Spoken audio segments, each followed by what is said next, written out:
అందరూ నమస్కారం. మనం ఈరోజు ఈ వీడియోలో ముఖ్యమైన ఇంపార్టెంట్ అప్డేట్ ఏంటంటే ఇండియన్ పోస్ట్ ఆఫీస్లో 21,000 పైగా జాబ్స్ అయితే ఉన్నాయి. ఇది చాలామంది అప్లై పెట్టేసే ఉంటారు.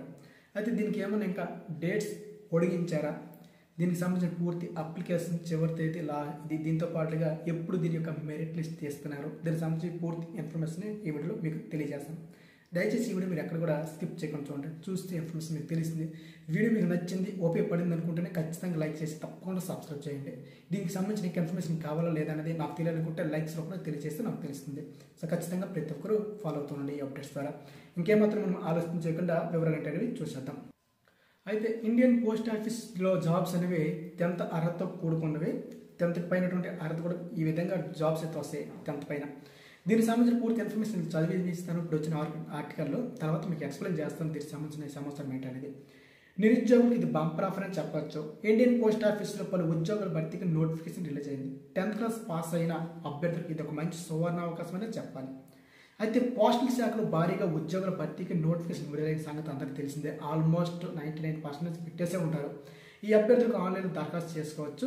10th క్లాస్ మెరిట్ లిస్ట్ మార్కుల ఆధారంగానే ఉద్యోగాన్ని సెలెక్ట్ చేస్తారు. అర్హత ఉన్న ప్రతి ఒక్క అభ్యర్థికి మార్చి 3లోగా దరఖాస్తు చేసుకోవాలి.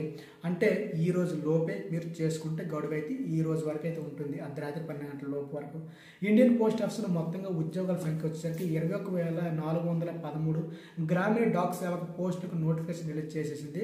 10th క్లాస్లో ఎక్కువ మార్కులు సాధించిన వారు ఈ ఉద్యోగాలకు సెలెక్ట్ అయ్యేందుకు ఎక్కువగా అవకాశం ఉంటుందన్నమాట. ఆసక్తి ఉన్న అభ్యర్థులు ఆన్లైన్లో అప్లై చేసుకోవచ్చు. మొత్తం ఖాళీలు వచ్చేసరికి చెప్పాం కదా, 21,000 పైగా ఈ యొక్క పోస్ట్ అయితే ఉన్నాయి. వెంటనే మీరు సాధించాలనుకుంటే, ఉద్యోగం పెట్టాలనుకుంటే ఈ రోజు నైట్ లోపే పెట్టుకోవచ్చు. ఎక్కడితో మనకు గడువు పొడిగిస్తున్నారు లేదని విషయానికి వస్తే మాత్రం దానికి గడువు అయితే లేదు, పొడిగించలేదు కూడా. అయితే దీనికి పెట్టడానికి ఫీజు ఎంత అవుతుంది విషయానికి వస్తే, జనరల్ ఓబీసీ ఈడబ్ల్యూఎస్ అభ్యర్థులు 100 రూపాయలు చెల్లించాల్సి ఉంటుంది. ఎస్సీ ఎస్టీ పీడబ్ల్యూడి మహిళా అభ్యర్థులు ఫీజుకు నుంచి మినహాయింపు అయితే ఉంటుంది. అంటే మహిళలు అయితే ఫీజు అయితే కట్టక్కర్లేదు. మిగతా ఈడబ్ల్యూఎస్ జనరల్ ఓబీసీ అభ్యర్థులు అయితే 100 చెల్లించాల్సి ఉంటుంది అనమాట. వయసు వచ్చేసరికి ఉద్యోగానికి దరఖాస్తు చేసుకునే అభ్యర్థులు 18 సంవత్సరాల నుండి 41 ఏళ్ళ మధ్య వయసు ఉండాలి. వయసు సడలింపు ఉంటుంది. ఎస్సీ ఎస్టీ అభ్యర్థులకు 5 ఏళ్ళు, ఓబీసీలకు 3 ఏళ్ళు, దివ్యాంగ అభ్యర్థులకు 10 ఏళ్ళు వయసు సడలింపు అయితే ఉంటుంది. ఇక విద్యా అర్హత వచ్చేసరికి ఉద్యోగానికి దరఖాస్తు చేసుకునే అభ్యర్థులు ఖచ్చితంగా 10th పాస్ అయ్యే ఉండాలి, సరిపోతుంది. ఉద్యోగ ఎంపిక విధానం ఎలాగ చేస్తారు అని మీరు అనుకోవచ్చు. పెట్టేస్తారు కదా అప్లికేషన్, దీన్ని బట్టి చూస్తే కనుక ఎలాంటి రాత పరీక్ష, ఇంటర్వ్యూ ఉండవు. 10th క్లాస్ మార్కుల ఆధారంగానే సెలెక్ట్ చేసేందుకు ఎక్కువ అవకాశం ఉంటుంది. ఎక్కువ ఎవరైతే మంచి పర్సంటేజ్ కోర్సు ఎవరైతే చేసి ఉంటారో వారికి మాత్రమే వస్తుంది.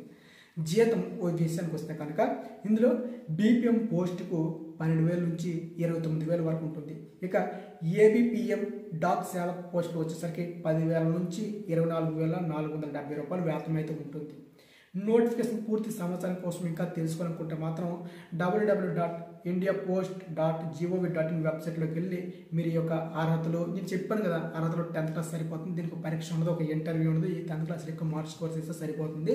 సో లాస్ట్ స్టేజ్ వచ్చేసరికి ఈ రోజే ఫీజు వచ్చేసరికి సో పురుషులకైతే 100 రూపాయలు కట్టాల్సి ఉంటుంది, మహిళలకైతే అసలు కట్టాల్సిన అవసరం అయితే లేదు. సో ఈ విధంగా మనకైతే ఈ దరఖాస్తు అనేది ఈ రోజు అర్ధరాత్రితో ముగిసిపోతుంది.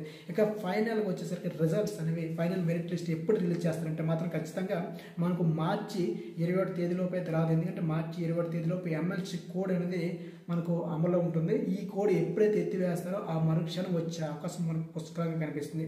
దీనికి సంబంధించిన ప్రతి ఒక్క ఇన్ఫర్మేషన్ మీకు వచ్చిన తెలియాలనుకుంటే మాత్రం ఛానల్ తెలియపరుస్తాను. ఖచ్చితంగా లైక్ చేసి షేర్ చేయడం ద్వారానే నాకు తెలిసింది ఎంత వ్యూస్ ఉంటుంది, ఎంత లైక్ చేస్తే కోరుకుంటున్నాను అనేది. సో ఇది ఫ్రెండ్స్ వీడియో. జై హింద్.